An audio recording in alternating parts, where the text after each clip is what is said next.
تو کیا امام حسین علیہ الصلوۃ والسلام جیت گئے؟ پوری طرح سے کامیاب ہوئے. اگر تم اشہد ان لا الہ الا اللہ کی گواہی دیتے ہو یعنی حسین کامیاب.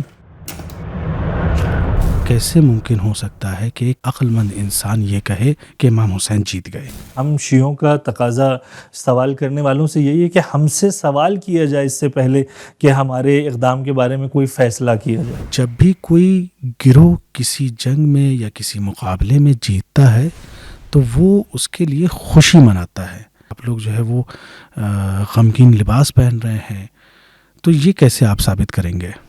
کربلا کے دو رخ ہیں، پہلا رخ کامیابی کا ہے اور دوسرا رخ مظلومی کا. مولانا ساجد علی صاحب، سلام علیکم. وعلیکم السلام ورحمۃ اللہ. ایک بار پھر آپ کا خیر مقدم اس پروگرام میں. مولانا صاحب، کربلا کے میدان میں امام حسین کا خاندان، آل، دوست، احباب سب شہید کر دیے گئے، حتیٰ خواتین کو اسیر کر لیا گیا، بچوں کو جو ہے اسیر کر لیا گیا، سب کچھ اجڑ گیا. تو پھر یہ کیسے ممکن ہو سکتا ہے کہ ایک عقل مند انسان یہ کہے کہ امام حسین جیت گئے؟ بسم اللہ الرحمن الرحیم وصلی اللہ علی نبینا محمد وآلہ الطاہرین. کوئی بھی انسان، کوئی بھی منصف انسان جو کربلا کے واقعے کو پڑھے گا، اس کا مطالعہ کرے گا، وہ اسی نتیجے تک پہنچے گا کہ امام حسین علیہ السلام کی جیت ہوئی اور یزید کی ہار ہوئی. ضروری ہے کہ کربلا کے واقعے کو ٹوٹالٹی میں دیکھنا پڑے گا، کربلا کے واقعے کو براڈر پرسپیکٹیو سے دیکھنا پڑے گا، اور یہ دیکھنا پڑے گا کہ جو واقعے میں افراد شامل تھے خود وہ اس واقعے کو کیوں برپا کرنا چاہتے تھے. کسی بھی جنگ میں، کسی بھی مقابلے میں جیت اور ہار کا معیار کیا ہے، کیسے ڈیفائن ہوگا، کیسے معلوم ہوگا کہ کون جیتا اور کون ہارا، یہ ہمیں معلوم ہونا بہت ضروری ہے. اگر ہم دیکھیں کہ کسی ایک فرد کی، ایک انڈیویجول کی دوسرے انڈیویجول سے جنگ ہے، کسی مسئلے میں کوئی لڑائی ہے، تو اس میں جو انڈیویجول بھی غالب آ جائے وہ کامیاب ہو گیا. لیکن اگر جنگ نظریات کی ہوگی، اگر جنگ آئیڈیالوجیز کی ہوگی، اگر جنگ اہداف کی اور افکار کی ہوگی، تو ہر منصف انسان یہی جواب دے گا کہ جس کے نظریات کامیاب ہوئے یا باقی رہے، جس کے اہداف محقق ہوئے، جو اپنے ہدف تک پہنچا، جس نے اپنے موٹو کو سکسیسفلی اچیو کیا، وہی شخص کامیاب ہے. تو ہم جب کہتے ہیں کہ امام حسین علیہ السلام کربلا کے میدان میں کامیاب ہوئے، کربلا کے واقعے میں فتح یاب ہوئے، تو یقینی طور پہ ہم اسی بات کو مد نظر رکھ کے کہتے ہیں کہ امام حسین علیہ السلام کی جنگ اہداف کی جنگ تھی، امام حسین علیہ السلام کی جنگ آئیڈیالوجیز کی، نظریات کی جنگ تھی، اور امام حسین کی اس جنگ میں کامیابی آئیڈیالوجیکل کامیابی تھی، جس کے شواہد اور جس کی دلیلیں ہمارے پاس پوری طرح سے موجود ہیں. یعنی مولانا صاحب، ایک آئیڈیالوجی امام حسین کی تھی، ایک آئیڈیالوجی جو ہے وہ یزید کی تھی. کیا آئیڈیالوجی تھی امام حسین کی جس کو وہ پہنچانا چاہتے تھے، جس کی بنا پہ آج شیعہ حضرات جو کہتے ہیں کہ امام حسین علیہ السلام جیت گئے، تو وہ آئیڈیالوجی کیا تھی امام حسین علیہ السلام کی؟ دیکھیے، کربلا کے واقعے میں دو فریق ہیں، دو پارٹیز ہیں جو آپس میں برسر پیکار ہیں. ایک حزب وہ ہے کہ جس کا لیڈر یزید ہے اور اس کے کچھ اسپیسیفائڈ موٹیوز ہیں کربلا کے واقعے میں، اور دوسرا حزب اور دوسرا گروہ وہ ہے جس کے لیڈر، جس کے سربراہ امام حسین علیہ السلام، اور ان کے بھی اس واقعے میں کچھ خاص اسپیسیفک اہداف ہیں. یزید کے اہداف کیا ہیں؟ سب سے پہلا ہدف جو یزید کا اس جنگ کے سلسلے میں تھا وہ یہ تھا کہ وہ امام حسین علیہ السلام سے بیعت لینا چاہتا تھا. سوال ہوگا کہ یزید کیوں امام حسین سے بیعت لینا چاہتا تھا جبکہ کئی مسلمانوں نے اس زمانے میں یزید کی بیعت کی ہوئی تھی، تو اسے کیا ضرورت تھی کہ امام حسین علیہ السلام کی بیعت پر اصرار کرے کہ امام بیعت کر لیں؟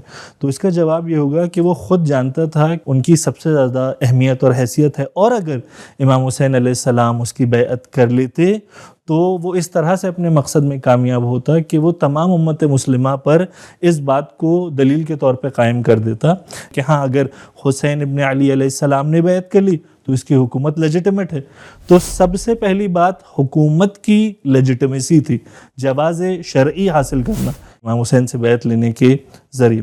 اور دوسری بات یہ بھی تھی کہ وہ اس بات کو محسوس کر رہا تھا کہ میرے لیے ذاتی طور پہ جو مسلمانوں کے درمیان تصور ہے وہ یہ ہے کہ میں کوئی بہت دیندار انسان نہیں ہوں، اور اگر امام حسین کو وہ اپنے ساتھ کر لیتا تو لوگ کہتے کہ اگر حسین جیسے شخصیت نے اس کا ساتھ دیا یعنی یہ دیندار آدمی ہوگا. اس کے بارے میں جو باتیں افواہ کے طور پہ پھیلی وہ سب افواہ ہی ہیں، ورنہ ممکن نہیں ہے کہ حسین جیسی شخصیت اس کا ساتھ دے. تیسرا ہدف یزید کا یہ تھا کہ وہ امام حسین علیہ السلام، اہل بیت علیہم السلام اور خود قرآن، اسلام، شریعت، ان سب کا خاتمہ چاہتا تھا. اور وہ دربار میں اپنے جب اہل حرم حاضر کیے گئے تو اس بات کو شراب کے نشے میں کہتا بھی، لعبت ہاشم بالملک فلا خبر جا ولا وحی نزل. یہ بنی ہاشم کا ملک کے لیے، اقتدار کے لیے کھیل تماشا تھا. نہ آسمان سے کوئی خبر آئی، نہ کوئی وحی آئی، یعنی نہ قرآن کی کوئی حقیقت ہے، نہ شریعت کی کوئی حقیقت ہے. اس کا سب سے بڑا مقصد تھا، اور یہ مقصد خود یزید کا نہیں تھا. یہ مقصد ہمیں یزید کے آباء و اجداد میں بھی نظر آیا کہ اسلام کی جو ابتدائی جنگیں، جتنی بھی پیغمبر اکرم کے خلاف جنگیں ہوئی ہیں، وہ سب یزید کے ہی باپ دادا کی شروع کی ہوئی جنگیں تھیں، اور انہوں نے پوری کوشش کی حتی الامکان کہ اسلام کا خاتمہ کیا جائے، پیغمبر اسلام کا خاتمہ کیا جائے. یہ سب وہی سلسلہ ہے جو اسلام کو مٹانے کی کوششیں کر رہا تھا. تو یزید کا ایک اہم ہدف یہ تھا کہ اسلام کا خاتمہ ہو. اور یہ بات بھی یزید کی زبانی ثابت ہے. وہ کہتا ہے لیت اشیاخی ببدر شہیدو، میرے وہ بزرگ جو بدر کے میدان میں قتل ہوئے، اے کاش وہ ابھی دیکھتے کہ میں نے کس طرح سے بدر و احد کا انتقام لے لیا. یعنی کربلا کی جنگ میں وہ کفار جو بدر و احد کی جنگ میں مارے گئے تھے، ان کا انتقام بھی شامل تھا. امیر المومنین کا انتقام جو خود کربلا کے میدان میں جب امام حسین علیہ السلام نے فوج اشقیاء سے دریافت کیا کہ تم نے کیوں مجھ سے جنگ کا ارادہ کیا، کیا میں نے کسی حلال کو حرام، کیا میں نے شریعت میں تبدیلی انجام دی، تو انہوں نے کہا بغضا لابیک، آپ کے باپ کی دشمنی نے ہم سب کو یہاں تک لانے پہ مجبور کیا کہ ہم آپ کو قتل کریں اور آپ سے انتقام لیں. تو یہ تمام باتیں ہیں جن سے یہ بات پوری طرح سے واضح ہوتی ہے کہ یزید کا موٹو کیا تھا، امام حسین علیہ السلام کے خلاف جنگ کرنے میں یزید کے اپنے اہداف کیا تھے. دوسری طرف امام حسین علیہ السلام کا مقصد کیا تھا؟ امام نے واضح طور پر ہر قدم پہ، ہر گام پہ اس بات کو بیان کیا کہ اگر میں قیام کر رہا ہوں تو میرا مقصد کیا ہے. انما خرجت لطلب الاصلاح فی امت جدی، میں صرف اور صرف اس لیے قیام کر رہا ہوں، یزید کے خلاف یہ تحریک، یہ ریولوشن ایجاد کر رہا ہوں کیونکہ میں اپنے جد کی امت میں اصلاح چاہتا ہوں. تو پہلا مقصد امام کا اصلاح تھا. دوسرا مقصد یہ تھا کہ امام خود اسی یزید کی حقیقت کو واضح طور پر تمام مسلمانوں کے سامنے کھول کر بیان کرنا چاہتے تھے، اور اسی لیے دربار ولید میں امام نے اس بات کو روشن بھی کیا کہ یزید ایک رجل فاسق ہے، شارب الخمر ہے، نفس محترم کا قتل کرنے والا ہے، ماؤں بہنوں کی عزت کا خیال نہیں رکھنے والا ہے، اور مثلی لا یبایع مثلہ، مجھ جیسا، یزید جیسے کی بیعت نہیں کر سکتا ہے. یہاں سے امام حسین نے اس بات کو واضح کر دیا کہ ایک طرف امام حسین کا مقصد اگر یہ ہے کہ امت کی اصلاح ہو، یزید کا مقصد قبیلہ، خاندان، آباء و اجداد اور نسل، یہ تمام چیزیں تھیں کہ ان کو باقی رکھنا، حکومت کو باقی رکھنا، اقتدار کو باقی رکھنا. اگر کوئی بغور امام کے تمام بیانات کا مطالعہ کرے تو اس کے لیے واضح ہو جائے گا کہ امام انہی باتوں کو کربلا کے میدان تک پہنچنے سے پہلے ہر منزل پر بیان کرتے ہوئے آگے بڑھ رہے تھے. جتنی منزلیں امام حسین علیہ السلام نے کربلا کے راستے میں لی ہیں، ہر جگہ امام حسین علیہ السلام نے اپنے اہداف کو واضح طور پر بیان کیا. ٹھیک ہے مولانا صاحب، آپ نے بیان کیا کہ جنگ جو ہے وہ دو طرح کی ہوتی ہے. ایک فزیکل جنگ ہے، آمنے سامنے دو لوگ ہیں اور وہ جنگ کر رہے ہیں، اور ایک آئیڈیالوجی کی جنگ ہوتی ہے، سوچ کی جنگ ہوتی ہے، فکری جنگ ہوتی ہے. تو کیا امام حسین علیہ السلام اپنی اس جنگ میں، آئیڈیالوجی کی جنگ میں، اپنی فکری جنگ میں جیت گئے؟ کیا وہ کامیاب ہوئے اس جنگ میں؟ پوری طرح سے کامیاب ہوئے، اور ہمارے پاس اس کامیابی کی دلیلیں ہیں. اسی وجہ سے ہم کہتے ہیں کہ امام حسین علیہ السلام اس جنگ میں، اس معرکے میں کامیاب ہوئے. اور اس کی دلیل کیا ہے؟ سب سے پہلی بات، امام کے ساتھ جتنے بھی افراد کربلا کے میدان میں موجود تھے، کسی نے بھی ان میں سے یزید کی بیعت نہیں کی.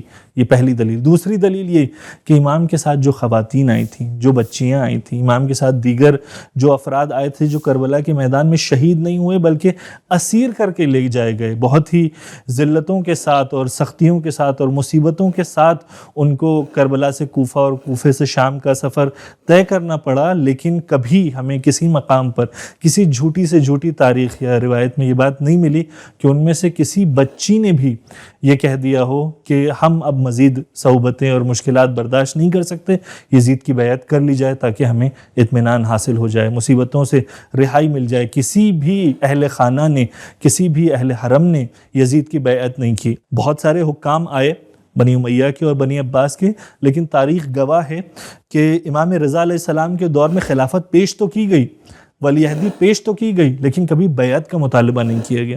یعنی اس طرح سے ایک مثال اور نظیر قائم کی گئی امام حسین کی جانب سے کہ پھر کبھی کسی بھی حکومت نے اس خاندان سے لیجٹمیسی حاصل کرنا اور اس خاندان کو استعمال کر کے اپنے سیاسی مقاصد کو چمکانے کا راستہ اختیار کرنے کی ہمت اور جرأت نہیں کی. ایک بات یہ.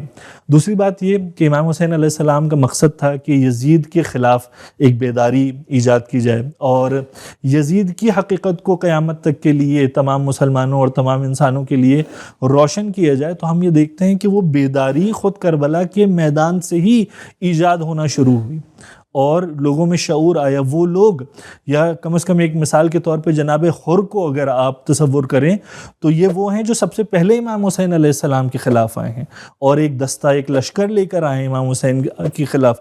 لیکن امام حسین نے اس طرح سے اپنے اہداف کو بیان کیا، اس طرح سے اپنی حقیقت کو اور یزید کی حقیقت کو ان کے سامنے بیان کیا کہ شب عاشور حر جیسا شخص بھی امام حسین علیہ السلام کی فوج میں شامل ہونے پر مجبور ہو گیا. اسے یہ معلوم ہو گیا کہ یہ جنگ صرف گروہوں اور لشکروں کی جنگ نہیں ہے، کیونکہ اگر وہ یہ سوچ رہا ہوتا کہ یہاں پہ جنگ غلبہ حاصل کرنے کے لیے ہے، اقتدار کے لیے ہے، تو اسے تو اس بات کا یقین تھا اور اس نے اس بات کا اعتراف بھی کیا کہ میں امام حسین علیہ السلام کی فوج میں اگر شامل ہو جاؤں گا تو مارا جاؤں گا. اگر مارا جاؤں گے تو پھر کون سا غلبہ، پھر کون سا اقتدار، پھر کیسی حکومت. لیکن ان تمام باتوں کو قبول کرتے ہوئے کہ موت حتمی ہے، شہادت حتمی ہے، وہ امام حسین کی فوج میں شامل ہوتا ہے. اور خود یہ شامل ہونا سب سے بڑا اعتراف اس بات کا کہ امام حسین علیہ السلام کامیاب ہوئے اس بات کو دنیا کے سامنے پیش کرنے کے لیے کہ ایک آئیڈیولوجیکل جنگ تھی. اور اپنی آئیڈیولوجی کو امام حسین علیہ السلام نے سب سے پہلے لشکر یزید کے لیے واضح کر دیا، جس کے اثرات ظاہر ہونے لگے. خود کربلا کے میدان میں اس جنگ کے خاتمے کے بعد ہمیں ملتا ہے کہ خاتون میدان میں آتی ہے اور کہتی ہے یا لخارات رسول اللہ، اور ایک خاتون جو کہ بظاہر صنف نسواں سے تعلق رکھتی ہے وہ یزید کی فوج کے خلاف امام حسین علیہ السلام کے قتل کا انتقام لینے کے لیے اور امام حسین کے حق میں لڑنے کے لیے سامنے آ جاتی ہے. تو یہی جب لشکر اور یہی اسیروں کا قافلہ جب کوفہ پہنچتا ہے تو ہم دیکھتے ہیں کہ جناب زینب کے ایک خطبے کا یہ نتیجہ ہے کہ وہ تمام لوگ جو ابھی امام حسین علیہ السلام کے حامی نہیں تھے، جو یہ سمجھ رہے تھے کہ ایک باغی گروہ ہے، وہ جناب زینب کے خطبے کے نتیجے میں سب زار و قطار رونے لگتے ہیں اور پھر دوبارہ وہ بیداری ایجاد ہوتی ہے. اور اس کے بعد خود شام میں جو مختلف افراد جیسے جیسے یہ جانتے ہیں کہ یہ وہی اہل بیت ہیں جن کے بارے میں قرآن میں آیات نازل ہوئی ہیں، وہ شام میں بغاوت کرنے لگتے ہیں. اور نتیجہ یہ ہوتا ہے کہ خود یزید کو نہ چاہتے ہوئے ابن زیاد کی مذمت کرنی پڑتی. قبح اللہ ابن مرجانہ، خدا برا کرے اس ابن مرجانہ کا، مجبور ہو گیا، جبکہ پوری طرح سے وہ اس واقعے میں شامل ہے، اہل حرم کو اسیر کر کے لایا ہے، ان کو ذلیل و رسوا کرنا چاہتا ہے، لیکن بغاوتوں کو دیکھ کر اب اس نے فوراً اپنا حربہ تبدیل کیا کہ نہیں، مجھے کوئی ایسا سٹینڈ لینا چاہیے جس سٹینڈ سے یہ واضح ہو کہ نہیں میں شامل نہیں ہوں. اگر یزید کامیاب ہوا تھا، اگر یزید کو جیت حاصل ہوئی تھی، اگر فتح یاب ہوا تھا، تو اپنا سٹینڈ کیوں تبدیل کر رہا ہے، اپنا موقف کیوں تبدیل کر رہا ہے؟ یعنی دھیرے دھیرے ہر موقع پر، ہر محاذ پر اس بات کا اعلان ہوتا گیا، اس بات کو روشن کیا جاتا رہا اہل حرم کے ذریعے سے کہ امام حسین کو کامیابی ہوئی ہے. اور خود ہمیں ملتا ہے تاریخ میں کہ اس کے بعد ایک کے بعد ایک جو امت میں بیداری آئی، توابین کا انتقام، توابین کا جو لشکر آمادہ ہوا، جناب مختار کا جو قیام تھا، جناب زید کا قیام، جناب یحییٰ بن زید کا قیام، وہ جو واقعہ فخ ہوا جس میں مزید علویوں نے اور دیگر مسلمانوں نے مل کے قیام کیا، یہ سب اسی کربلا کے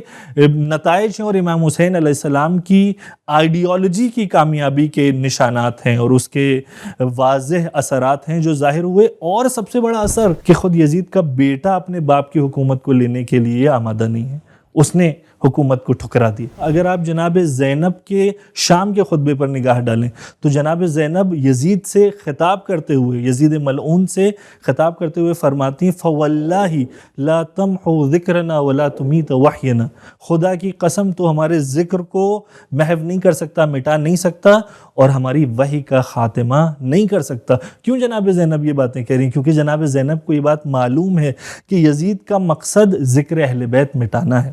یزید کا مقصد قرآن اور اسلام اور شریعت کی پامالی اور اسے نابود کرنا ہے، لیکن جناب زینب چیلنج کر رہی ہیں کہ تو ہرگز اپنے مقصد میں کامیاب نہیں ہوگا. کد کیدک وسع سعیک، اپنی تمام کوششوں کو بروئے کار لیا لیکن تو اپنے مقصد میں کامیاب نہیں ہوگا. یعنی جناب زینب اس بات کو واضح کر رہی ہیں کہ تیرا جو مقصد تھا تو اس مقصد میں ناکام ہو رہا ہے اور ہوگا، اور ہمارا جو مقصد تھا ہم اس مقصد میں کامیاب ہیں.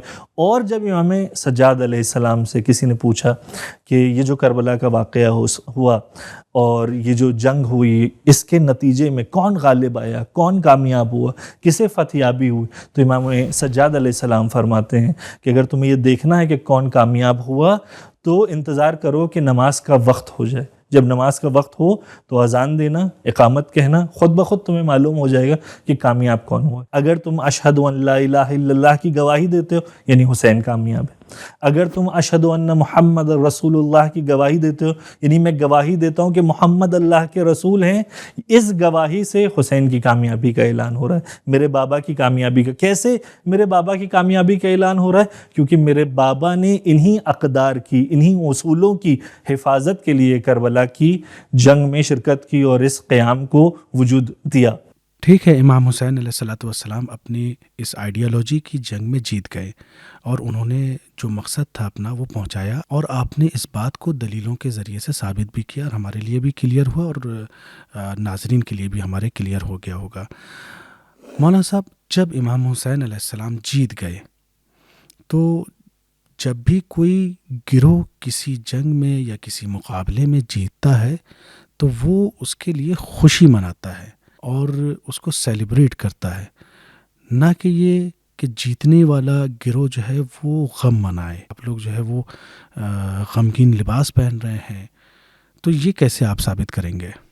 یہ آپ کا سوال بہت اچھا ہے، اور ہم شیعوں کا تقاضا سوال کرنے والوں سے یہی ہے کہ ہم سے سوال کیا جائے اس سے پہلے کہ ہمارے اقدام کے بارے میں کوئی فیصلہ کیا جائے. آپ ہم سے پوچھیں کہ ہم کیوں غم مناتے ہیں، آپ ہم سے پوچھیں کہ ہم کیوں آنسو بہاتے ہیں، تو ہم آپ کو یہ جواب دیں گے. ہمارے پاس یہ جواب ہے موجود، اور یہی جواب اس کا عقلی اور قطعی جواب ہے کہ کربلا کے دو رخ ہیں. پہلا رخ یہ ہے کہ کربلا میں امام حسین علیہ السلام کو واضح کامیابی حاصل ہوئی، واضح جیت ہوئی امام حسین علیہ السلام. دوسرا رخ یہ ہے کہ کربلا کے میدان میں امام حسین علیہ السلام کو اور ان کے ساتھیوں کو بے دردی سے شہید کیا گیا. وہ ظلم ڈھایا گیا جس ظلم کی پھر کائنات میں کوئی نظیر نہیں ملتی ہے.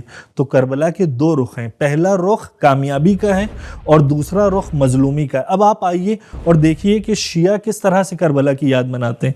ہم ہر بار جب بھی کربلا کو یاد کرتے ہیں تو ان دونوں رخوں کو مد نظر رکھ کے کربلا کو یاد کرتے ہیں. ایک رخ کامیابی کا ہے، اگر آپ ہماری مجلسوں کو دیکھیں تو اس مجلس میں وہ دونوں رخ ہیں. وہ کامیابی کا رخ ہم اس کے بارے میں بیان کرتے ہیں کہ کس طرح سے امام حسین نے اپنے اہداف میں کامیابی حاصل کی. ہماری مجلسیں اگر 1 گھنٹے پر محیط ہوتی ہیں تو اس میں 50 منٹ امام حسین علیہ السلام کی کامیابی بیان کرتے ہیں. ہم یہ بیان کرتے ہیں کس طرح سے امام حسین کو اپنے ایک ایک ہدف میں کامیابی حاصل ہوئی، اور یہ بیان کرتے ہیں کہ امام حسین علیہ السلام نے کربلا میں جو قیام کیا وہ ایک تحریک تھی، ایک موومنٹ تھی. آج بھی ہم کس طرح سے امام حسین کے نقش قدم پہ چل کے ان کی سیرت کی پیروی کر کے انہی کامیابیوں کو حاصل کر سکتے. اور دوسرا رخ جو مظلومی کا رخ ہے، اس رخ پر ہم آنسو بہاتے ہیں، اس رخ پر ہم سینہ زنی کرتے ہیں، گریہ کرتے ہیں، عزاداری کرتے ہیں. اور یہ عزاداری بھی ہماری بے مقصد نہیں ہے. اس عزاداری کا بھی ہمارے یہ مقصد ہے کہ لوگوں کے جذبات کو، احساسات کو امام حسین علیہ السلام کی مظلومی کی طرف لایا جائے، اور اس کے ذریعے اسی تحریک کو مزید بہتری کے ساتھ، مزید زور و شور کے ساتھ آگے بڑھایا جائے. بہت شکریہ مولانا صاحب، آپ نے جو ہے وہ بہت ہی اچھے انداز میں اور بہت ہی خوش اسلوبی کے ساتھ جو ہے وہ ان باتوں کو بیان کیا اور سارے سوالات کے آپ نے جواب دیے. جیسا کہ آپ نے بیان کیا کہ 2 طرح کی جنگ ہوتی ہے، ایک فزیکل جنگ ہے، میدان میں جنگ ہونا یعنی آمنے سامنے جنگ ہونا، اور ایک آئیڈیالوجی کی اور فکری جنگ ہونا. تو کیا ہم آج کے دور میں ہم لوگ کیا اس آئیڈیالوجی کی جنگ میں اپنا کوئی کردار پیش کر سکتے ہیں؟ کیا ہمارا بھی کوئی کردار اس جنگ میں ہو سکتا ہے آج کے اس زمانے میں؟ بالکل. اور امام حسین علیہ السلام کے اس واقعہ کربلا کو اگر کوئی اس نگاہ سے دیکھتا ہے کہ یہ سن 61 ہجری کا 61 ہجری کا ایک واقعہ تھا اور اسی زمانے تک محدود تھا، تو اس نے کربلا کے واقعے کو اور امام حسین علیہ السلام کی اتنی بڑی قربانی کو گویا برباد کر دیا، اور وہ سمجھ نہیں سکا کہ امام حسین کا مقصد کیا تھا. لیکن اگر کوئی شخص امام حسین علیہ السلام کے اس واقعے کو واقعاً آئیڈیولوجیکل انداز سے دیکھتا ہے، آئیڈیولوجیکل پرسپیکٹو سے دیکھتا ہے، تو امام حسین نے حسینیت کا ایک نعرہ، ایک شعار اس دنیا کے حوالے کیا ہے، اور یزیدیت کے کردار کو بھی دنیا کے لیے واضح کیا. اور جب کبھی بھی تاریخ میں ایسا واقعہ یعنی ظلم و بربریت کا، تشدد کا واقعہ دوبارہ رونما ہوگا تو حسینیت کی ضرورت پڑے گی، اس آئیڈیالوجی کی ضرورت پڑے گی. آج کے دور میں اگر ایسے مظالم دوبارہ رونما ہوتے ہوئے ہمیں نظر آ رہے ہیں تو امام حسین علیہ السلام کی سیرت کی پیروی انتہائی ضروری ہے، حسینیت کا شعار انتہائی ضروری. اور قیامت تک جب ایسے واقعات رونما ہوتے رہیں گے تو امام حسین کی یہ پیش کی ہوئی آئیڈیالوجی تمام انسانیت کے لیے، نہ صرف شیعوں اور مسلمانوں کے لیے بلکہ تمام انسانیت کے لیے مشعل راہ ثابت ہوتی رہے گی.